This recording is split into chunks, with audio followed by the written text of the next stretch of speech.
up, YouTube? It's John from Strong John Fitness, and welcome to my new series, Stronger Than Most. We're going to cover a lot of different topics, fitness and nutrition related, to make sure that you're understanding the topics at hand. And I can go a little bit more in depth than I can on Instagram. So let's jump right in. Today, episode 1, we're talking about starvation mode.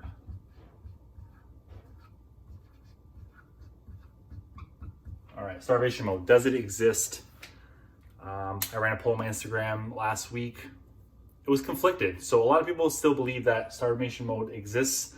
And by definition, let's just say that starvation mode is when you're eating so little calories that it's preventing you from gaining weight or making you gain more weight. So that's completely false. Now, what I think a lot of people are learning is that while starvation mode may not be false, there's something that's very similar to it, which is called metabolic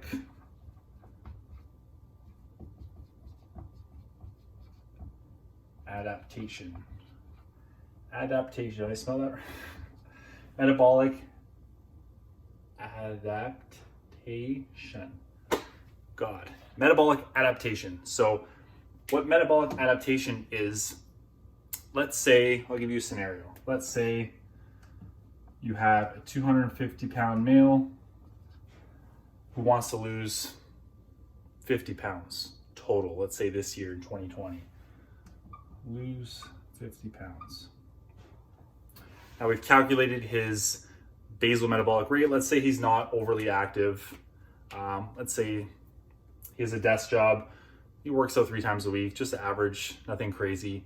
We'll probably put his basal metabolic rate at anywhere between 27 to 3,200 calories.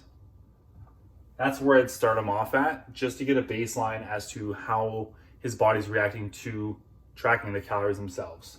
So say he follows this protocol and he gets down to 220. So he lost 30 pounds following these calories. Awesome, he's doing a great job so far. Now, what's gonna happen here is if he continues to drop his calories, let me rewind. What's gonna happen right now is he's 30 pounds lighter than he was when he started. That means his basal metabolic rate is gonna be less because he weighs less. His body's starting to adapt to the lower calories that he was having to lose that body fat. So what that means now is, in order to get past this plateau of 220, he has 2 options. He can increase activity, or he can decrease calories. So what that means now is he's more likely to suffer from metabolic adaptation, or what's colloquially known as starvation mode.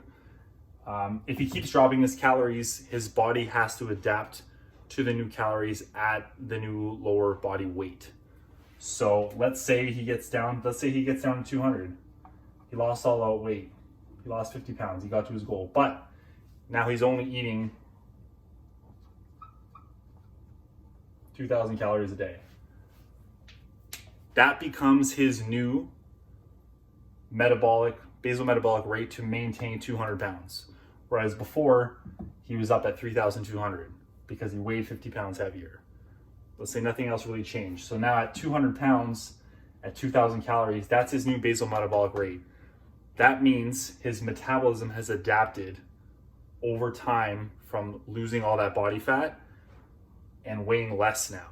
He weighs less, his body needs less energy to function. So this is his new BMR. Now his metabolism has adapted. Does that mean now he's never gonna be able to lose body fat again? No. Does that mean that he's in starvation mode where he's eating so little he can't lose fat? No. Once you lose more fat, basically, again, what you're gonna have to do is you increase activity or decrease calories. Or what more people are doing now, that's become more popularized, and to put a label on it, you'll call it a reverse diet. So what will happen, what the theory is that when you get to a point where you don't want to decrease your calories anymore because your metabolism is adapted to all the constant dieting, and you don't really have the energy to increase your activity level, say you're doing 10,000 steps a day, you're in the gym 3-4 times a week, your schedule won't allow any more than that. What you're gonna have to do now is, over time, you're going to slowly increase calories. So this might mean 100 calories a week, 200 calories a week. It really depends on how your body's reacting to the increase.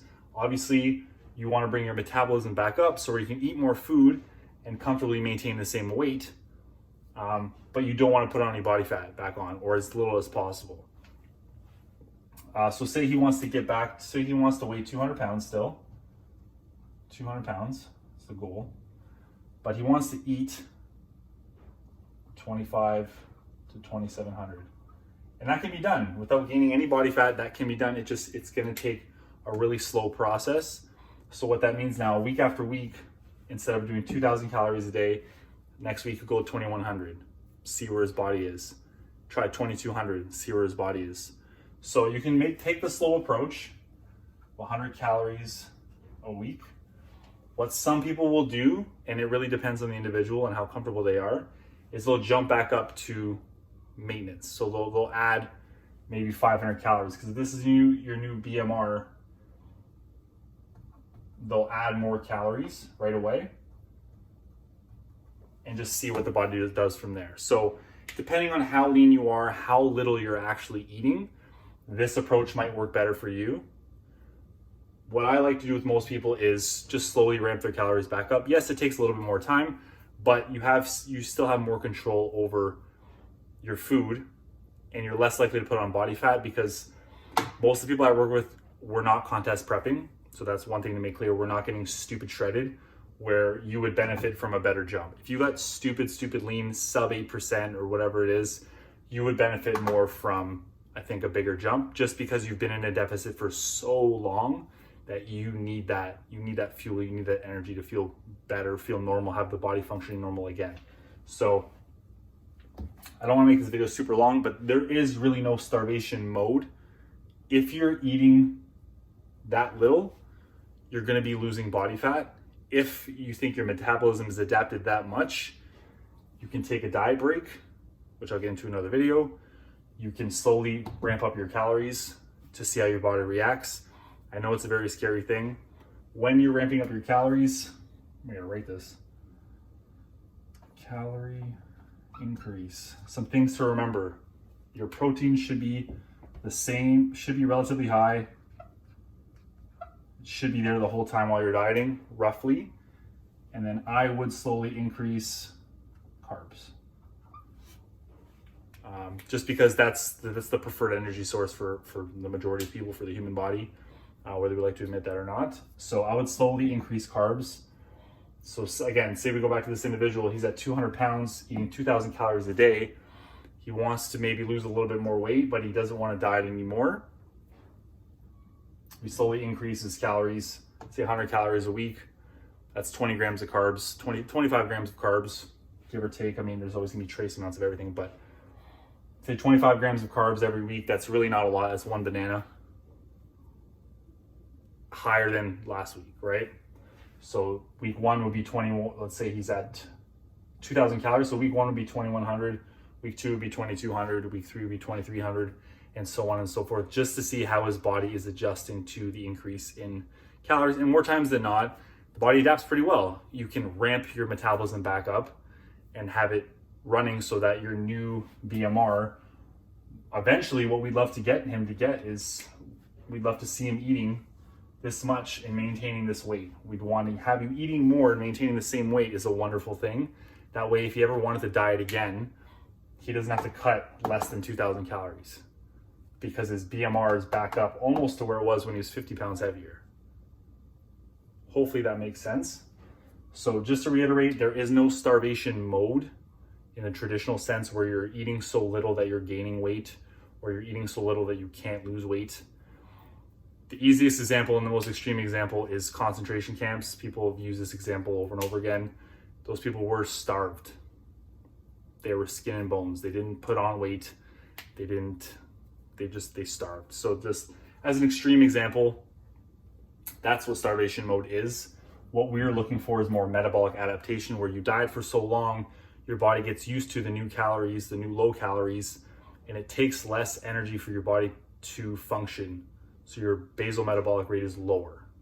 That's metabolic adaptation. So if you feel like you're not losing body fat, you feel like you're stuck, I think you should really take a look at how long you've been dieting for, how many calories you're eating, and how long have you been eating those calories. So take all these into account before you automatically assume that you need to cut the calories again, because it could just be an accuracy thing. Or maybe you want to increase your steps per day. So before you go slashing calories like crazy, really take a look at what's going on and how accurate you're being with those calories. How long have you been dieting for? Maybe you need a diet break. Maybe you just need to slowly ramp them up for a little while. But you're stuck for a reason, and it could be metabolic adaptation. It could be just lack of accuracy of tracking and consistency.